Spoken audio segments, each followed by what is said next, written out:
How do computers work? Okay, we know that, right? We know the, okay, we understand that one now. But I'm asking how. They turn things on and off.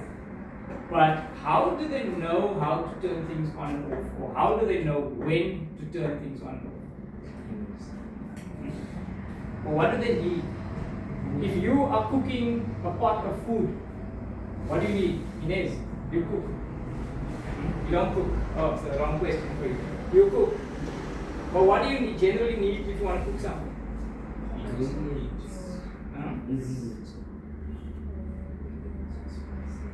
And a recipe. You need a recipe. Now, where would the recipe be in an engine control unit? Look, in this ECU, the recipe is stored in this chip here. Now, let's say in the recipe, remember, ECUs will only follow the instructions that is stored in its chips. You see, in our ebook, we have an exercise where we tell the guys to write down a set of instructions to program. If you were to program him, if I tell you now, Inez, go to the kitchen, go and look at the infrastructure we have there, and I want you to write a program for him to make a cup of coffee. What would your first step be? The ingredients, but doesn't he need, before he gets the ingredient, okay, so you say ingredients, right? You tell him now, coffee, milk, sugar. Coffee, milk, sugar. Look for coffee, milk, sugar there. Is the coffee, milk, sugar there by it? No. And if you had to program that computer to do it that way, it is going to look there for the coffee, milk, and sugar. So what do you need to do? You need to tell it where to find the coffee, milk, and how it looks. And what else? Okay, so the cup, the kettle, but now a cup kettle. You pour all the coffee, all the milk, all the sugar. You need to put the amount. Right? You tell it the kettle, what else? You need, so what I'm trying to get at is, you need to be precise. If you're telling him, go to the kitchen, he hasn't been here before, he doesn't know where it is. You need to count the steps, okay, you need to turn left, okay, walk so many steps. You understand where I'm getting at? So you need to program that set of instructions. And the same thing in an ECU, that set of instructions is in there, and it is stored in some sort of memory. In computers, we have different types of memory. We have volatile memory and we have non-volatile memory. Now, your volatile memory, does anybody know what volatile memory is?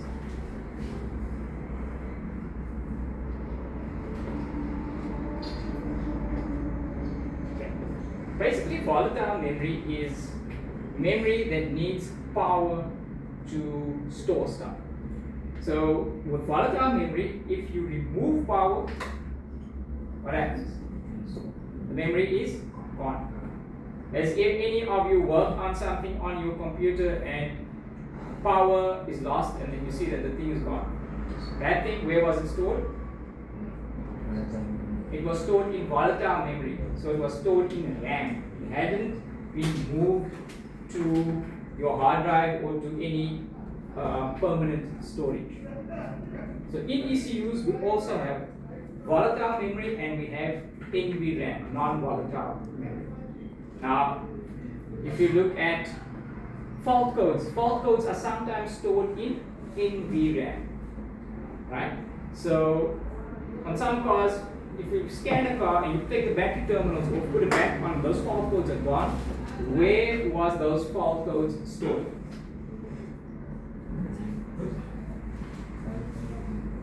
They were stored in volatile memory or in RAM.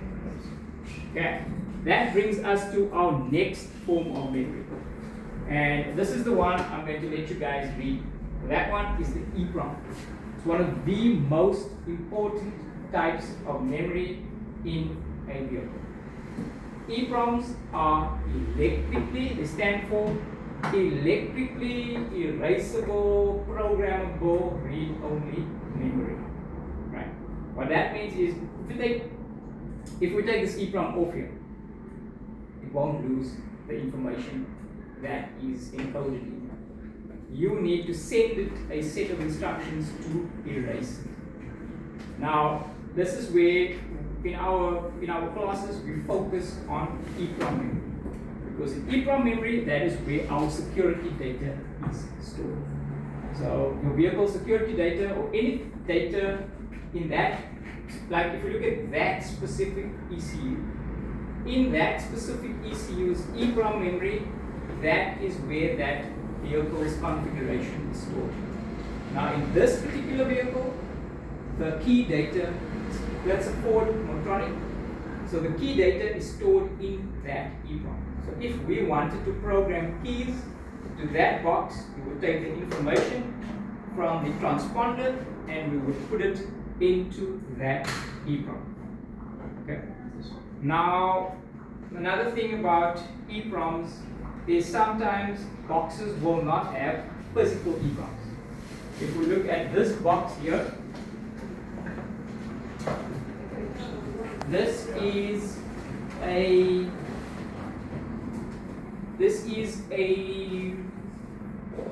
BCM or a UCH. This is a UCH from a Renault Megane. And if we look at this box, we don't have physical EEPROM. But we do have EEPROM memory. We have the EEPROM memory in this microcontroller. Okay. That brings us to another type of computer. We have microprocessor based and we have microcontroller based computers in vehicles. These are older ECUs and these were microprocessor based. So they will have a processor, they have the RAM, they have the EEPROM, they have the flash memory. Look at this control unit here. It also has RAM. It also has, this one is microcontroller based. It also has RAM. It also has EEPROM memory. It has volatile RAM. Everything built into this microcontroller. Now, to get an understanding of this, how could I explain this to you guys easily? Everything is contained inside here. So, like in that ECU there, we have things that are called analog to digital controllers. In this thing here, the analog to digital controller is embedded inside there. So everything is inside a microcontroller based ECU. Main thing I want you to take away from this lesson is that microcontroller based, no separate EEPROM. There are certain vehicles that will be microcontroller based that will have separate EEPROM memory. The reason probably is that the built-in EEPROM memory here is not sufficient.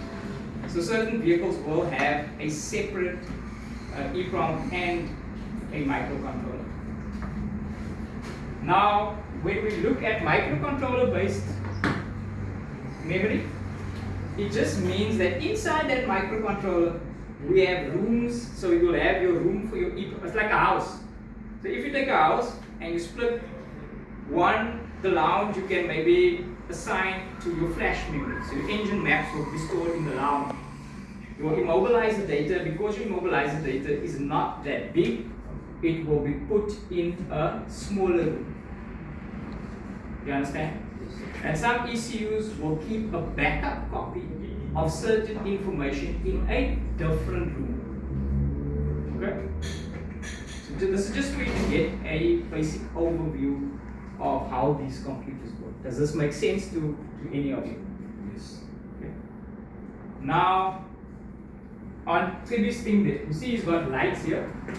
Those lights are connected.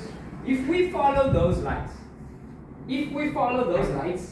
into that ECU, those lights are for the different outputs on the ECU. So on an ECU, that is your injectors and your coils there to it. Yes, sir. But if we follow the wires from those outputs, that's a microprocessor based ECU. So if we follow those things, we will get to the micro. It will first go to another chip, right? Remember, what does the ECU do? It is simplest thing it does. No, it's yours, but what is the simplest job? What's the simplest job?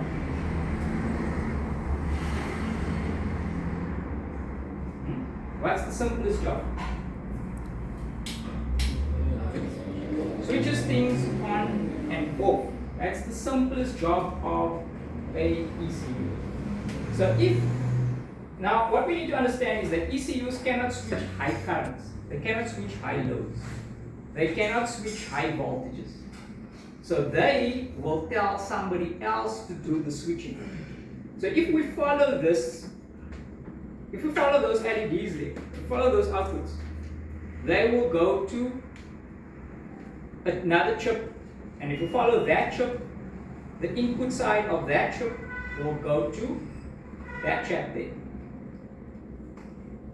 It will go to one of the GPIO or general purpose input output pins. So you guys, are we getting the picture now? So for this thing to switch an injector on, it is firstly going to command a different chip. So it will go to the input side of a different chip. And that chip, on the output side of that chip, the output will then tell switch the injector on and off. Now, if we think about things theoretically,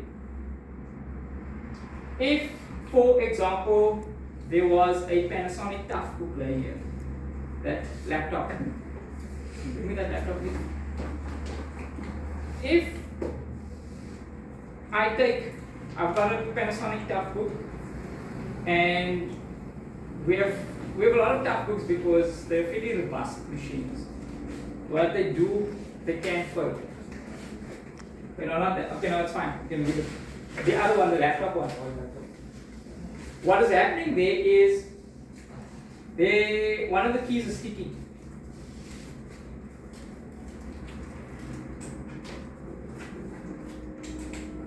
So one of the keys on that one is sticking. And now you will find, if you open up a document, you'll see there's F's happening here. So where is our problem lie? If we look there, where's our problem lie? It's on our problem is lying on our input side. Is the problem on the output side? Would we change the injectors? If our ECU is not firing, would we change the injectors? We first troubleshoot input. Our first thing we troubleshoot is before input. Sorry. Power. Power is our first thing we start with. Okay? If power is there, the next thing we look at input, because bad input means bad output.